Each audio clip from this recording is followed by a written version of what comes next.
Hello YouTube friends, welcome to the Last Homely House.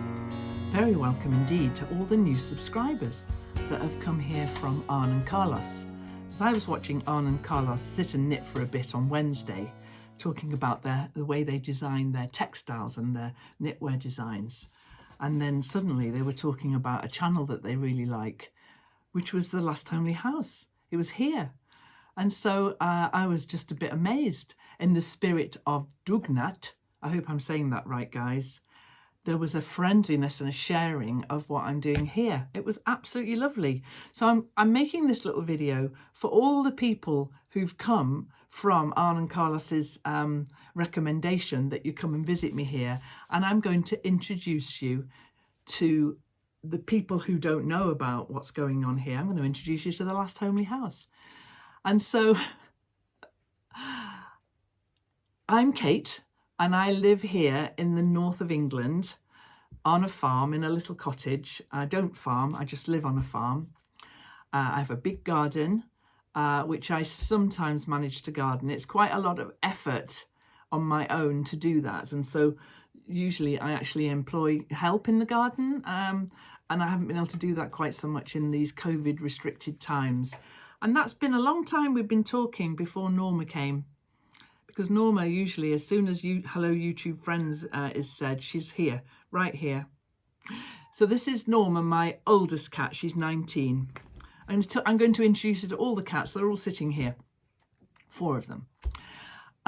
Okay, so I live in Northumberland, which is a very, very beautiful place indeed. Lots of beautiful rolling hills, and it's just gorgeous. So Norma here is 19. She's 19 years old, and I had her as a kitten. And I'll show you the rest of the cats in a minute. So I turned the camera on 3 years ago with no great idea that I was going to have a YouTube channel. I just turned the camera on and started talking. I was sitting outside spinning in the September sunshine. And I think if anybody were to ask me how to keep going with a YouTube channel, my one and only piece of advice would be consistency. Just keep posting, even if there's only 10 people watching. Just keep posting, because people will arrive if what you're saying is interesting to them, and you're showing people, you know, things that they want to see. And I think there's enough people out there who, rather than watching gaming channels and makeup and celebrities and all of that, you know, are quite like watching crafts and cats and bees and garden and cooking and all the things that I enjoy doing. So I love doing all of those things. I'm doing them anyway. So I thought, well, I might as well turn the camera on while I'm doing them. So that's what I've done. Now, I'm not obsessed with numbers, although actually that's not true. I kind of am. And so the channel numbers started to rise at about the beginning of 2019, which was at that time I launched my Patreon channel. So I have a Patreon channel which is has got a lovely, lovely, lively community of people. We do all sorts over there. And then I have my YouTube channel where I offer all of this, whatever it is I'm doing, ad-free, and it will be ad-free for the foreseeable future, because I can't bear ads. I mean, I've even subscribed to that YouTube premium thing, Premiere, whatever it's called, so that I don't have to watch ads on anyone's channel. Not ever, because I can't bear them. I think they just interrupt the flow of what's going on.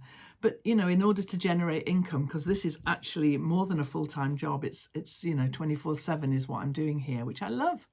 But my Patreon channel allows me to have an income from what I'm doing and keep this channel ad-free, which I like a lot. So I'm going to introduce you to all the cats. They're all here, round and about somewhere, but this one is Norma. Now, upstairs is my office. It's just a spare bedroom, but it's Pink HQ, and it's where all the shipping happens for my little online shop. So I have an online shop where once a month I do a shop update, and then in between times there's always the same things are always on offer for sale. And one of the things that I've done is create little books about each of the cats, about my life here, about things that I've done. So I've created these little books. In fact, oops, Norma, that was clumsy. Easy does it. This is Norma's little book, and it's called Kate's Cat Norma. And it's just the story of my absolutely remarkable 19-year-old cat. She's got quite an interesting story, this cat. So that's her little book. And I can just see Sadie has just reappeared down there. So I'll get Sadie if she'll come. I'll go and get Sadie. So this is Sadie. She's 3. Now, the last 3 cats that I acquired were all named after Beatles songs. And Sadie also has her own little book. There you go, Sadie. That's you. I've had Sadie for 3 years. And this is the story about the first year that she was with me. So she's Sexy Sadie off the White Album. Problem with Sadie, I mean, she's a lovely cat and everything, but the other 2 twins, especially cat Rita, they don't get on at all well. And there's lots of little cat arguments go on with these 2. Which is a shame, but you can't get on with everybody, can you? I'll go and get one of the twins now.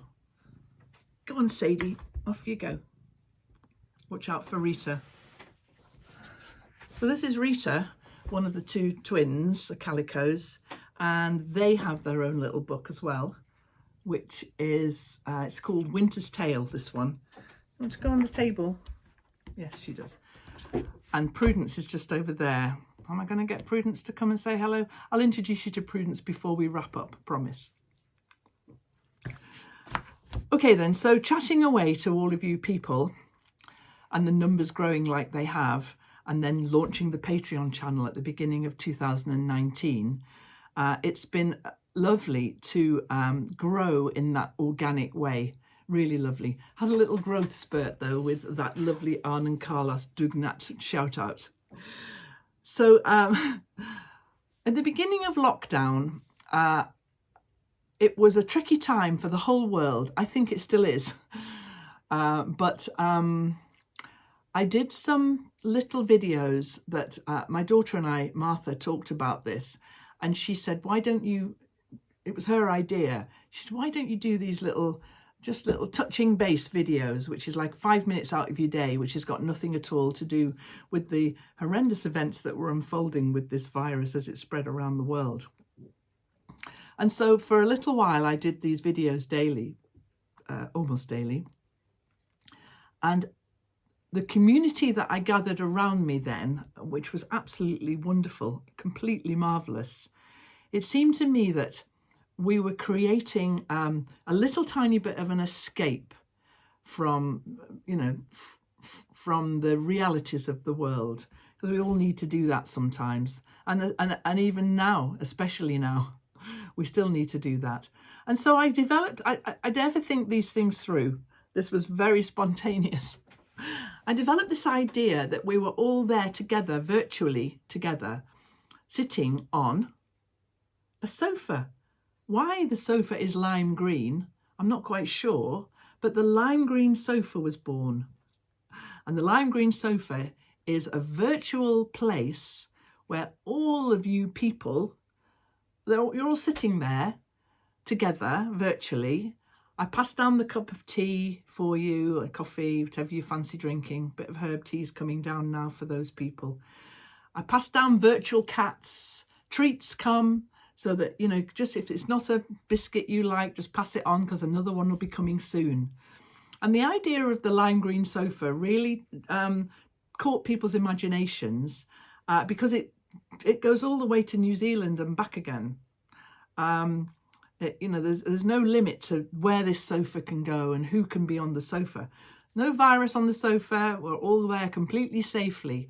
And it seemed like I'd created this imaginary community where all the people who love hearing from the Last Homely House could congregate. I mean, as an aside, the lime green sofa has even got its own Facebook page, which you can just check. Just go Last Homely House on Facebook and you'll find the community of people that gather together there to share their crafts and their ideas and thoughts. And also, if you are a patron, there's the Patreon Last Homely House page, which is, you know, sort of like their group as well. I don't visit those pages, but the admins look after them, and they have a lovely time over there sharing the pictures of their crafts and things. It's a completely safe zone. Both of those places are. So if you're interested, pop along to Facebook and check out the Last Homely House Facebook page. So, and also at one time, the Queen was sitting on the sofa. I don't know if she's still there. I think she went, guys. But the Queen was on the sofa. She'd just done an address to the nation, which she never does, except in times of great tragedy. And she did this fantastic address to the nation, and she looked fabulous. So we invited her onto the sofa for a little while. It's all very silly, possibly, but it's so friendly. And I love to think that you subscribers, you new people, because there's a lot of you who've come over from Arne and Carlos, budge down, everyone, and let the new people onto the sofa. Both ways. There are pink cushions there, keep you nice and cosy, and footstools for the people who've got short legs like me. So what else can I tell you about the Last Homely House? There's a video explaining why I called it that. In fact, there are two. And I will leave a link to the most recent one up here explaining why the channel is called The Last Homely House. Now, the reason why I'm sitting in this position, which I never sit here in video, because my big design board is right here. And I'm looking at it now, and there's a quilt top design on there, which I can't show you because it's for a customer. And my rule is always, if someone commissions a quilt, they're always the ones who see it first. Sadie's meowing to go out. What can you do? Let her out. Just a minute. So I've let Sadie out and found Prudence. This is the last of the 4 cats to show you. Just a minute, Prue. I want you to say hello. No, she said, I'm not interested. I want to go and sit in the windowsill and go to sleep. So Prudence is Rita's sister. And I got them when they were 8 weeks old. She can go away now. She wants to go to sleep. And Prudence had a very narrow escape this year. She's just, they're 8 years old, these two. And she's always just been like an ordinary cat, you know, never worry about Prudence. And she's just like, gets on with her life. Until the beginning of this year, earlier on, she got really ill. She lost a lot of weight. She was drinking loads. You know, all the time, and she just looked really, really unwell. So I took her to the vet, and the vet said, in her opinion, she had a tumour on her kidneys, and she was very, very unwell, and she was going to die very soon. Would she like me to leave Prudence with her, and she would put her to sleep? So I said, well, is she in any pain? No, she's not in pain. She's just like going to deteriorate really fast. So I said, well, she might as well come home with me then. And if that's going to happen, she might as well stay here with me, and I'll look after her until then. Well, I did look after her really well, and, you know, bought her some nice chopped up chicken and gave her cat milk and just gave her lots and lots of TLC. And now look at her. I mean, she's not 100% back to her old self, but she's perfectly fine. All the younger cats spend all night outside, whatever the weather, because there's plenty of places in the barns around and about the farm where they can go and stay if it's wet or cold. They can curl up in the barns and get nice and warm. And they love going out and hunting at night. She's doing that. She's been doing that for weeks. So she's not a cat you would put to sleep. So I think she had a very narrow escape there. Oh, Prudence. Dear Prudence, lovely Rita, sexy Sadie, and then Norma. It's a very long, complicated reason why Norma's called Norma. We won't go into it now. But I've got a feeling I write about it in here. So then what else is here at the Last Homely House? This is Eileen, the goose. I acquired a goose. There's no way in the world I would ever have woken up one morning and thought, I need a goose. Never. But I acquired a goose in a very roundabout way, and she lives with me now, and she's been here 3 years. What a goose. There she is. She's quite amazing. I live next to an artificial dam here, which is, you know, centuries old. It was all to do with providing water power 150 plus years ago. So I catch her and take her up and give her a swim on the lake sometimes, and she really likes that. So she's quite a character, but not anything I would ever have thought I wanted a goose. There she is. She lives behind the hens. She's got a big free-ranging area behind the hens, and I've got about 12 hens. I say about because I'm never quite sure how many hens I've got. One of them keeps escaping, and my neighbour, who just lives down the track here, they have hens, and she said to me, I think we've got one of your hens. I'm not sure, because they look similar. I said, oh, if she's happy down there, she can stay down there. I don't really mind, because I don't actually eat eggs. I mean, I know that's ridiculous, isn't it? Bees, I have lots of bees. I haven't counted them recently, but I have lots of bees. Hang on one moment. I don't take much honey from them, because I think they've worked really hard to make that honey. But this is the honey that I bottled this year. I think I've got about 7 of those like that. And it's amazing. And every one of them's got someone's name on it. One of my kids or friends or whatever. Okay, so let me tell you a little bit about my kids. I have 3, all grown up. As I say, they have 3 partners, and they all do really, really interesting things. Some of them help, well, they all help me in various ways, but some of them help me here, usually by FaceTime, actually, because of this whole virus situation. My son and his wife, who live in London, Rita and I work together on producing one of the things for the patrons. So the patrons have live streams and chats and videos and so on, but they also have a physical thing. And so let me show you this one, a couple here. So I make these zines every month, colour themed zines. There's that's the lemon and lime ones, lemon and lime.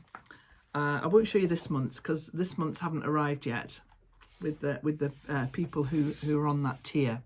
And so the zine then, there are all sorts of it's like my monthly newsletter with all sorts of features and things in there that I write, and Rita makes look absolutely fantastic.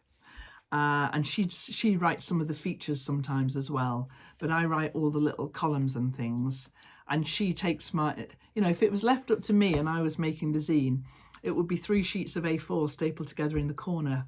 It would look rubbish, but she makes it look absolutely fantastic. So Rita helps me with that. And she also helps me with the shop, because I have the online shop. I'll leave links to all of these in the description below. It's where all the books are and the cards and so on. And then there's another publication that we make for the patrons. And it's this one, which is called Stories from the Last Homely House Kitchen. And my daughter illustrates them beautifully with her line drawings. Her partner lays them all out. I write them, and they take that and make it into something really rather fantastic. Stories from the Last Homely House Kitchen. So those are the tangible things that are available over in the on the Patreon page. And so my kids help me in many different ways, and I'm grateful. My daughter-in-law, Anna, who's married to my middle son, John, she helps me with video editing and filming. Sometimes I'm making a film about something that I can't film because I'm doing it, and Anna will film that for me. And so just like Arne and Carlos have Eric, I have Anna. It's really good.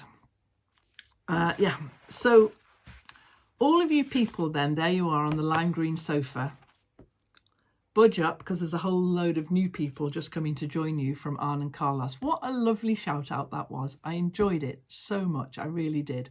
And Arne was saying that he was enjoying the patchwork that I'm doing for Agnes. Hang on, I get it.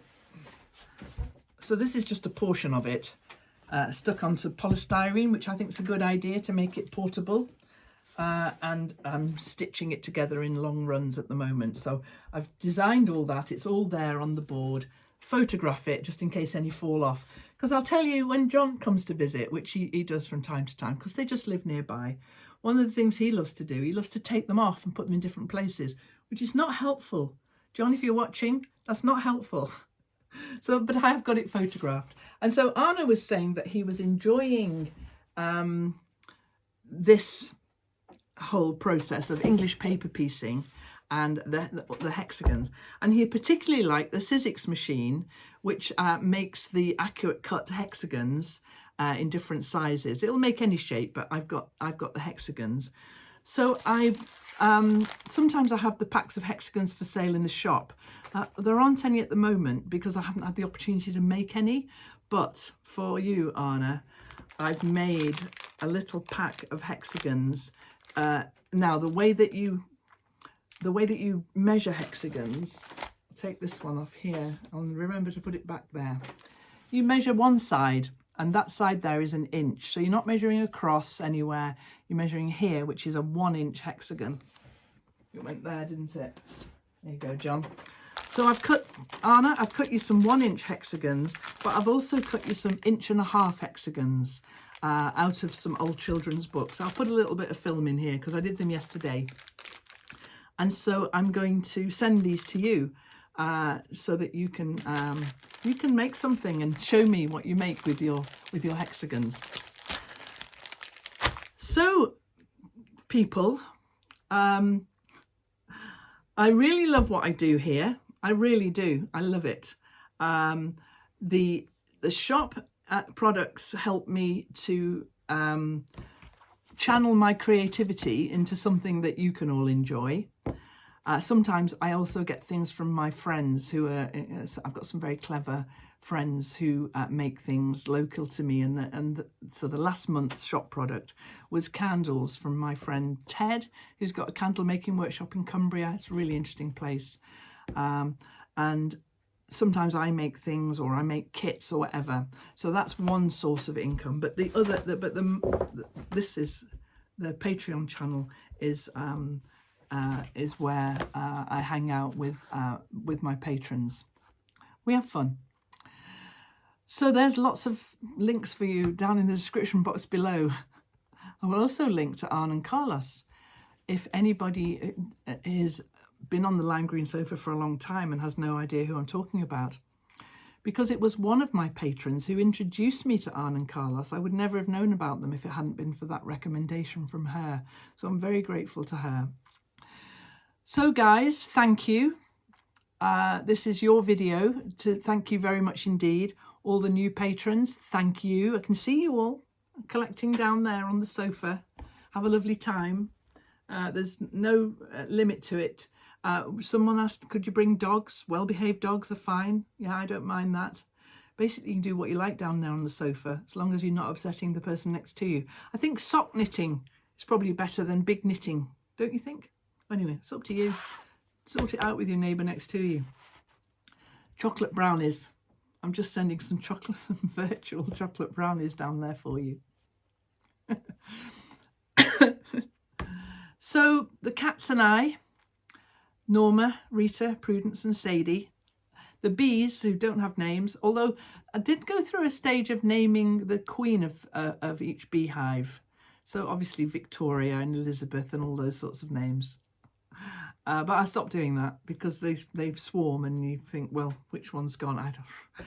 So the hens who all have names, one of these days I'll introduce you to all the hens. The goose, Eileen.